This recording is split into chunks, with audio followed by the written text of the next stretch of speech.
Weekend Sports is brought to you by Wolfenstein Construction. Tomorrow is the last football game of the season for the Trojans. They're on the road to Sierra Vista, who has the same 2-4 league record that Pahrump has. The game starts at 7 p.m. The PVHS girls soccer team is having a pretty good week. They beat Western High School on Monday 3-2, then tied Spring Valley 1-1 yesterday, and they play Sierra Vista on the road tomorrow at 3 p.m. The Pahrump Valley High School boys soccer team lost to Spring Valley 8-2 yesterday. They play Sierra Vista tomorrow at Pahrump Valley High School at 3. The PVHS volleyball team beat Mojave on Monday 3-0. Pahrump is still ranked right below Mojave at 5th place with a 6-5 league record. They play Clark tonight on the road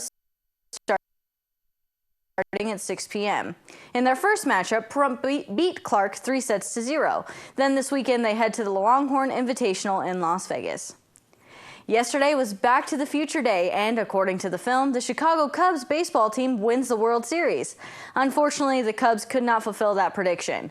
The New York Mets swept the Cubs in 4 games and will reach their 5th World Series by facing off against either the Kansas City Royals or the Toronto Blue Jays next Tuesday for the first game of the World Series. The NFL has decided to allow Yahoo to stream the Buffalo Bills and Jacksonville Jaguar game for free to all viewers globally. This is a big deal because the game is actually in London, and the NFL intends to use this as a test to see how American football draws to an international crowd. The game will be aired at 6 a.m. our time. Tonight is Thursday Night Football, and it features the San Francisco 49ers against the Seattle Seahawks. The game starts at 5:30. J.B. Mauney won round 1 of the Built Ford Tough Series at the Thomas & Mack Wednesday night before a crowd of more than 10,000 people. He notched 91 points on Wicked Stick. He picked up 200 world points to increase his lead over João Ricardo Vieira with 1,515 points. Round 2 is at 6 p.m. and can be seen on CBS Sports Network or live on Carbon TV. This has been Weekend Sports. I'm Courtney Salmon with News 46. I'm Deanna O'Donnell. This is your news across Nevada. Nevada Attorney General Adam Laxalt has signed the state into a lawsuit challenging federal restrictions aimed at protecting sage grouse. Laxalt announced the suit today. It comes a few weeks after federal officials announced the bird would not be listed as an endangered species because of aggressive measures underway to protect its habitat. Governor Brian Sandoval applauded that measure, even though he has raised concerns about the differences between Nevada and federal officials' approaches to managing sage grouse habitat. Nevada's metro areas saw an improvement in their non-seasonally adjusted unemployment rates, falling below 7% in September. Las Vegas's rate registered at 6.8%, while Reno's rate decreased to 5.9%. The Carson City rate fell to 6.8% in September. The statewide seasonally adjusted unemployment rate for September registered at 6.7%. Nevada lawmakers are poised to approve money for a new 24-hour anti-bullying hotline. The Legislative Interim Finance Committee was expected to vote Wednesday on a $114,000 contract that would create the line and keep it running through next June.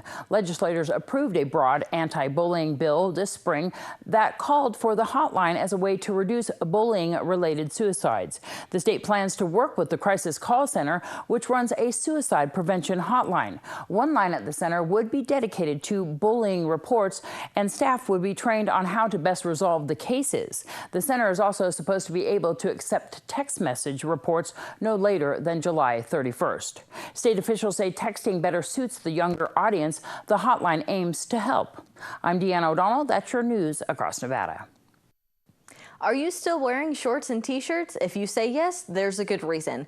Planet Earth has experienced its hottest summer since detailed records have been kept, and according to scientists, it might have been the hottest in more than 4,000 years. The meteorological summer of June, July, and August in the Northern Hemisphere saw its highest globally average temperature since records began in 1880. 7 out of the 9 months this year have made their way into the record books. Now that it's fall, September saw its highest temperature on record for land and ocean services. The Clark County Zoning Commission has approved special use permits allowing a Moapa property that has more than 200 animals to operate as a zoo. Roos and Moores, owned by husband and wife veterinaries Valerie and Jay Holt. The property houses monkeys, otters, kangaroos, and other animals. The couple must now adhere to a set of rules outlined by the county, including working towards zoo accreditation and undergoing a review. New developments in the Lamar Odom case show that Odom was seen popping pills by the workers at the Love Ranch in Crystal, Nevada during his stay at the brothel and was heard snorting cocaine by the same prostitutes, according to a search warrant served by the Nye County Sheriff's Office. The detective who signed the affidavit for the warrant explained exactly who he spoke with at Love Ranch brothel and later at Desert View Hospital. In the report, the detective indicates that the women Odom was with said he was using pills. It says during his initial time at the Love Ranch, Odom was observed both by eyewitnesses as well as on video surveillance camera to be ingesting an unknown substance in the form of an unidentified pill, which he obtained from his pocket in a plastic bag that was unmarked. The detective reports that he also spoke with Odom's personal assistant, who admitted that he knew that Odom was using narcotics and that he has done so in the past. And when we come back, we'll have your weather with Noah Beacon.